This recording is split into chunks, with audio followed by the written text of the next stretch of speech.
One. Hey, Randy, what are you doing? Oh, excuse me. I'm depositing some nutrients in my humanure bucket. So yeah, this is a humanure composting setup. It's not for the meek. It's for the composting strong. So I don't want to spend a lot of time on it because I know most of you are not going to really be ready to dive into this, but I wanted to just point out a few points that are worth considering for the bigger picture. So this is not a composting toilet.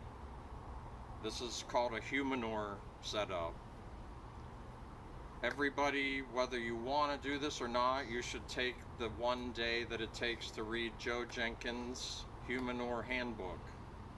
It's extremely educational about big picture, how does our society deal with waste and nutrient cycles. My favorite quote from the book is, "To make great compost, you need the manure of a large animal. Do you know where to find one?"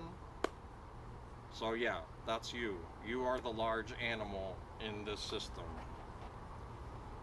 So it's real simple. There's a plastic bucket under here that Joe, he demands that people call it a receptacle and not a bucket. So there's a receptacle in here. And there's cover material, which could be sawdust, or we use the leaf molder. You put a bunch of leaf molder at the bottom of your bucket. You make a deposit of nutrients with your body. You cover what you put in there with the cover material, which keeps the odors down. And it starts that process of building the compost pile because you're using your browns with your human greens and getting that compost going. So when your bucket is full, you have to have a special compost pile. So that was the one that Stevie was showing you earlier. And it's not complicated. You basically build a pile for a year, then you start a brand new pile for a year, and by the time you get to the end of the second year, your first pile is ready to use in your garden.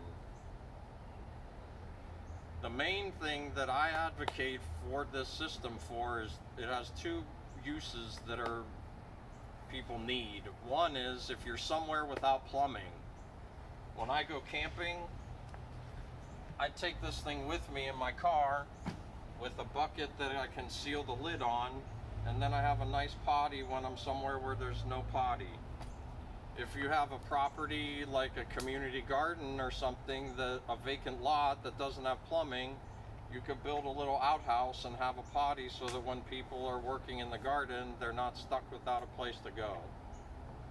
The second main reason that this is important is places like Austin, Texas that have water shortages at certain times of the year, or the Midwest as global warming is taking hold and areas are desertifying. The city of Austin currently, we use drinkable water for 2 million people to use the bathroom 3 or 4 times a day and flush drinkable water with our nutrients away. So the water's gone and the nutrients are gone. With a system like this, at my house, I don't waste all that water, and I keep my nutrients here to use in my garden. So, Humanure Handbook, check it out. Join the ranks of the few, the composting extremists.